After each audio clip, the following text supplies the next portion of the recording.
The Age of Innocence by Edith Wharton, Book 2, Chapter 26. Every year on the 15th of October, Fifth Avenue opened its shutters, unrolled its carpets, and hung up its triple layer of window curtains.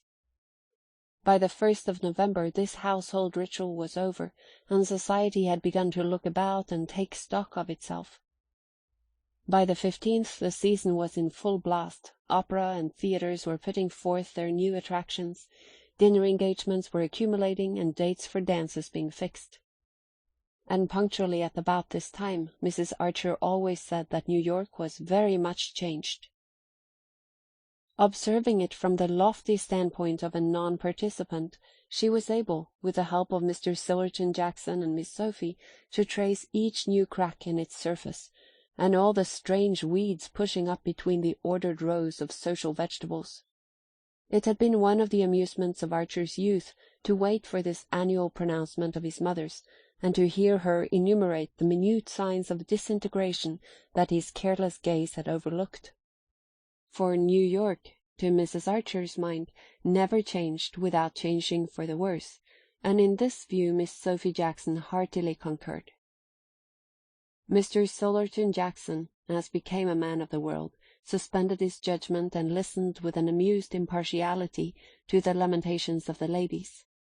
But even he never denied that New York had changed, and Newland Archer, in the winter of the second year of his marriage, was himself obliged to admit that if it had not actually changed, it was certainly changing. These points had been raised, as usual, at Mrs. Archer's Thanksgiving dinner.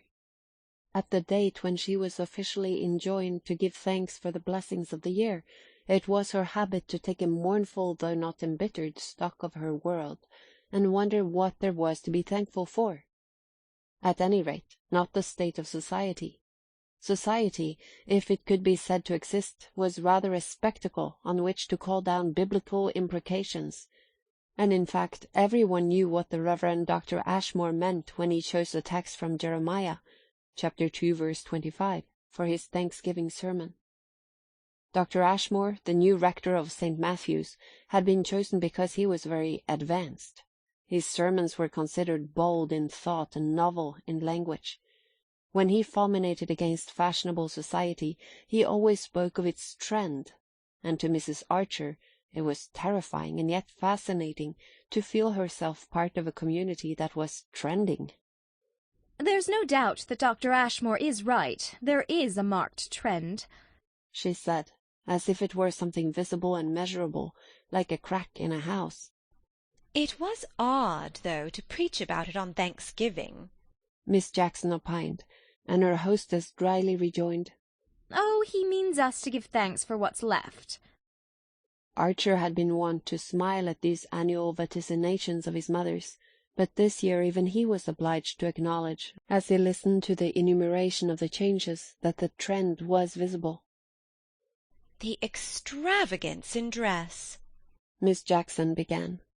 "Sillerton took me to the first night of the opera, and I can only tell you that Jane Merry's dress was the only one I recognized from last year, and even that had had the front panel changed. Yet I know she got it out from Worth only 2 years ago, because my seamstress always goes in to make over her Paris dresses before she wears them." "Ah, Jane Merry is one of us," said Mrs. Archer, sighing, as if it were not such an enviable thing to be in an age when ladies were beginning to flaunt abroad their Paris dresses as soon as they were out of the custom-house, instead of letting them mellow under lock and key in the manner of Mrs. Archer's contemporaries. "Yes, she's one of the few. In my youth," Miss Jackson rejoined, "it was considered vulgar to dress in the newest fashions, and Amy Sillerton has always told me that in Boston the rule was to put away one's Paris dresses for 2 years. Old Mrs. Baxter Pennilow, who did everything handsomely, used to import 12 a year, 2 velvet, 2 satin, 2 silk, and the other 6 of poplin and the finest cashmere.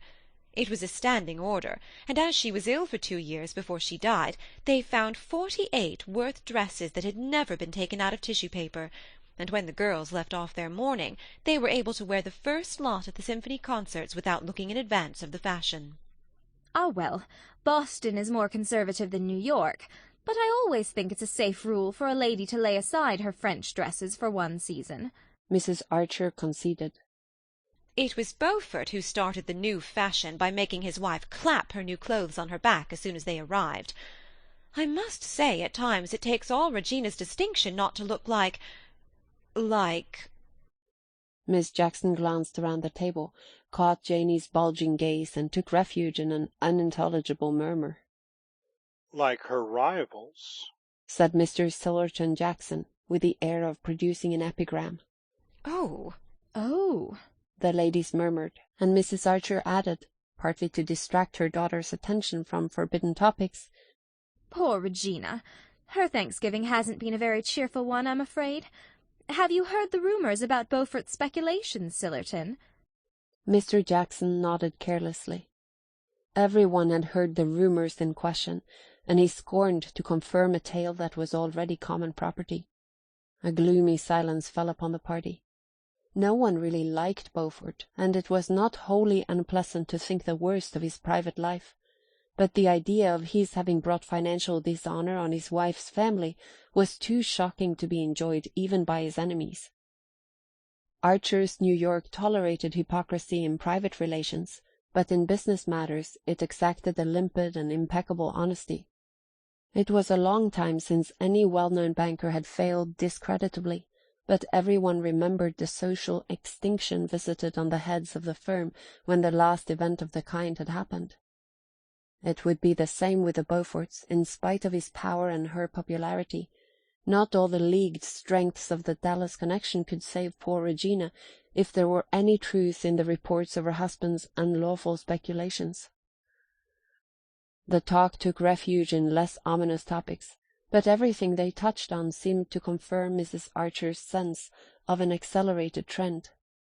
Of course, Newland, I know you let dear May go to Mrs. Struthers Sunday evenings, she began, and May interposed gaily. Oh, you know everybody goes to Mrs. Struthers now, and she was invited to Granny's last reception. It was thus, Archer reflected, that New York managed its transitions, conspiring to ignore them till they were well over, and then, in all good faith, imagining that they had taken place in a preceding age. There was always a traitor in the citadel, and after he, or generally she, had surrendered the keys, what was the use of pretending that it was impregnable? Once people had tasted of Mrs. Struthers's easy Sunday hospitality, they were not likely to sit at home remembering that her champagne was transmuted shoe polish. I know, dear, I know. Mrs. Archer sighed.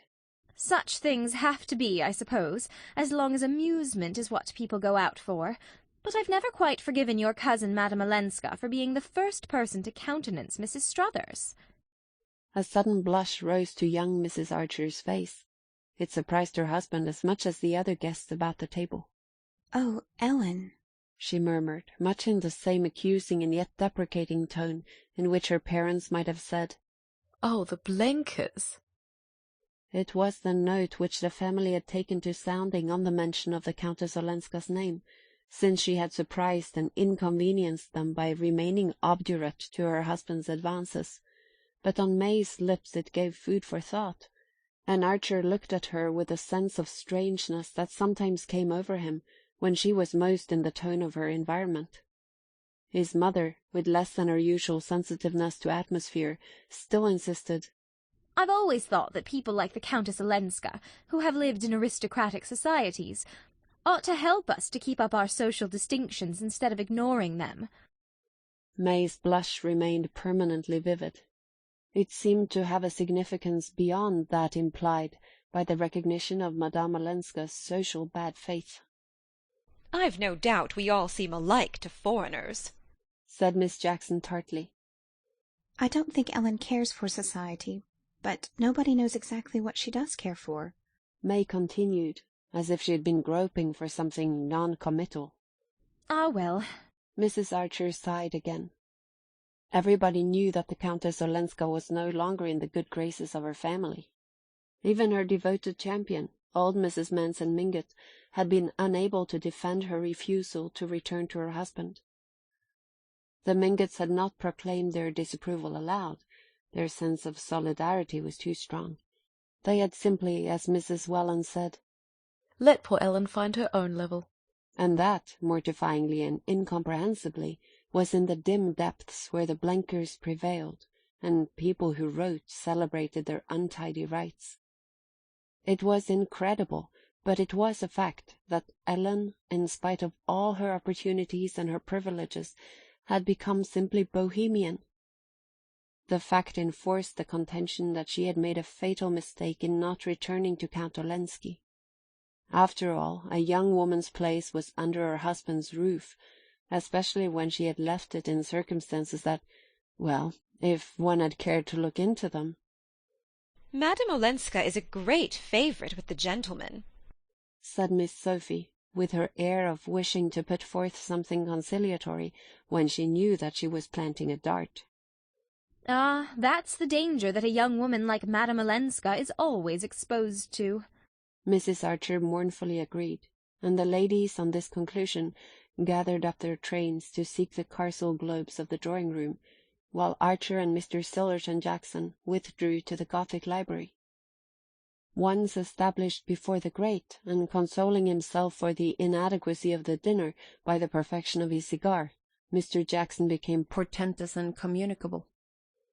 "If the Beaufort smash comes," he announced, "there are going to be disclosures." Archer raised his head quickly. He could never hear the name without the sharp vision of Beaufort's heavy figure, opulently furred and shod, advancing through the snow at Skyter Cliff. "There's bound to be," Mr. Jackson continued. "the nastiest kind of a cleaning up. He hasn't spent all his money on Regina." "Oh, well, that's discounted, isn't it? My belief is he'll pull out yet," said the young man, wanting to change the subject. Perhaps. I know he was to see some of the influential people today. Of course, Mr. Jackson reluctantly conceded, it's to be hoped they can tide him over. This time, anyhow. I shouldn't like to think of poor Regina's spending the rest of her life in some shabby foreign watering place for bankrupts. Archer said nothing. It seemed to him so natural, however tragic, that money ill-gotten should be cruelly expiated, that his mind, hardly lingering over Mrs. Beaufort's doom, wandered back to closer questions. What was the meaning of May's blush when the Countess Olenska had been mentioned? 4 months had passed since the midsummer day that he and Madame Olenska had spent together, and since then he had not seen her. He knew that she had returned to Washington, to the little house which she and Medora Manson had taken there. He had written to her once, a few words, asking when they were to meet again, and she had even more briefly replied, "Not yet." Since then there had been no farther communication between them, and he had built up within himself a kind of sanctuary in which she throned among his secret thoughts and longings. Little by little it became the scene of his real life, of his only rational activities. Thither he brought the books he read, the ideas and feelings which nourished him, his judgments and his visions. Outside it, in the scene of his actual life, he moved with a growing sense of unreality and insufficiency, blundering against familiar prejudices and traditional points of view, as an absent-minded man goes on bumping into the furniture of his own room.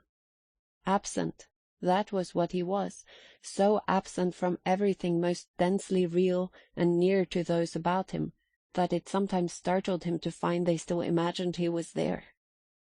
He became aware that Mr. Jackson was clearing his throat preparatory to farther revelations. "I don't know, of course, how far your wife's family are aware of what people say about Madame Olenska's refusal to accept her husband's latest offer." Archer was silent, and Mr. Jackson obliquely continued. "It's a pity. It's certainly a pity that she refused it." "A pity? In God's name, why?" Mr. Jackson looked down his leg to the unwrinkled sock that joined it to a glossy pump. Well, to put it on the lowest ground, what's she going to live on now? Now? If Beaufort... Archer sprang up, his fist banging down on the black walnut edge of the writing table. The wells of the brass double inkstand danced in their sockets. What the devil do you mean, sir? Mr. Jackson, shifting himself slightly in his chair, turned a tranquil gaze on the young man's burning face. Well, I have it on pretty good authority, in fact on old Catherine's herself, that the family reduced Countess Olenska's allowance considerably when she definitely refused to go back to her husband. And as, by this refusal, she also forfeits the money settled on her when she married, which Olenski was ready to make over to her if she returned. Why, what the devil do you mean, my dear boy, by asking me what I mean? Mr. Jackson good-humoredly retorted. Archer moved toward the mantelpiece and bent over to knock his ashes into the grate. I don't know anything of Madame Olenska's private affairs, but I don't need to be certain that what you insinuate— Oh, I don't. It's Lefferts, for one. Mr. Jackson interposed. Lefferts, who made love to her and got snubbed for it. Archer broke out contemptuously. Ah, did he? Snapped the other, as if this were exactly the fact he had been laying a trap for. He still sat sideways from the fire, so that his hard old gaze held Archer's face as if in a spring of steel. Well, it's a pity she didn't go back before Beaufort's cropper, he repeated. If she goes now, and if he fails, it will only confirm the general impression, which isn't by any means peculiar to Lefferts, by the way. Oh, she won't go back now. Less than ever. Archer had no sooner said it than he had once more the feeling that it was exactly what Mr. Jackson had been waiting for. The old gentleman considered him attentively. That's your opinion, eh? Well, no doubt you know. But everybody will tell you that the few pennies Medora Manson has left are all in Beaufort's hands, and how the two women are to keep their heads above water, unless he does, I can't imagine. Of course, Madame Olenska may still soften old Catherine, who's been the most inexorably opposed to her staying, and old Catherine could make her any allowance she chooses. But we all know that she hates parting with good money, and the rest of the family have no particular interest in keeping Madame Olenska here. Archer was burning with unavailing wrath. He was exactly in the state when a man is sure to do something stupid, knowing all the while that he is doing it. He saw that Mr. Jackson had been instantly struck by the fact that Madame Olenska's differences with her grandmother and her other relations were not known to him, and that the old gentleman had drawn his own conclusions as to the reasons for Archer's exclusion from the family councils. This fact warned Archer to go warily, but the insinuations about Beaufort made him reckless. He was mindful, however, if not of his own danger, at least of the fact that Mr. Jackson was under his mother's roof, and consequently his guest. Old New York scrupulously observed the etiquette of hospitality, and no discussion with a guest was ever allowed to degenerate into a disagreement. "Shall we go up and join my mother?" he suggested curtly, as Mr. Jackson's last cone of ashes dropped into the brass ash-tray at his elbow. On the drive homeward, May remained oddly silent. Through the darkness he still felt her enveloped in her menacing blush. What its menace meant he could not guess, but he was sufficiently warned by the fact that Madame Olenska's name had evoked it. They went upstairs, and he turned into the library. She usually followed him, but he heard her passing down the passage to her bedroom. "May!" he called out impatiently, and she came back with a slight glance of surprise at his tone. "This lamp is smoking again. I should think the servants might see that it's kept properly trimmed," he grumbled nervously. I'm so sorry. It shan't happen again. She answered, in a firm, bright tone she had learned from her mother, and it exasperated Archer to feel that she was already beginning to humour him like a younger Mr. Welland. She bent over to lower the wick, and as the light struck up on her white shoulders and the clear curves of her face, he thought, "How young she is! For what endless years this life will have to go on!" He felt with a kind of horror his own strong youth and the bounding blood in his veins. "Look here," he said suddenly. "I may have to go to Washington for a few days. Soon. Next week, perhaps." Her hand remained on the key of the lamp as she turned to him slowly. The heat from the flame had brought back a glow to her face, but it paled as she looked up. On business? She asked, in a tone which implied that there could be no other conceivable reason, and that she had put the question automatically, as if merely to finish his own sentence. "On business, naturally. There's a patent case coming up before the Supreme Court." He gave the name of the inventor and went on furnishing details with all Lawrence Lefferts's practised glibness, while she listened attentively, saying at intervals, "Yes, I see. The change will do you good," she said simply, when he had finished. "And you must be sure to go and see Ellen," she added, looking him straight in the eyes with her cloudless smile, and speaking in the tone she might have employed in urging him not to neglect some irksome family duty. It was the only word that passed between them on the subject, but in the code in which they had both been trained, it meant, "Of course you understand that I know all that people have been saying about Ellen, and heartily sympathize with my family in their effort to get her to return to her husband. I also know that, for some reason, you have chosen not to tell me. You have advised her against this course, which all the older men of the family, as well as our grandmother, agree in approving, and that it is owing to your encouragement that Ellen defies us all, and exposes herself to the kind of criticism of which Mr. Sillerton Jackson probably gave you, this evening, the hint that has made you so irritable.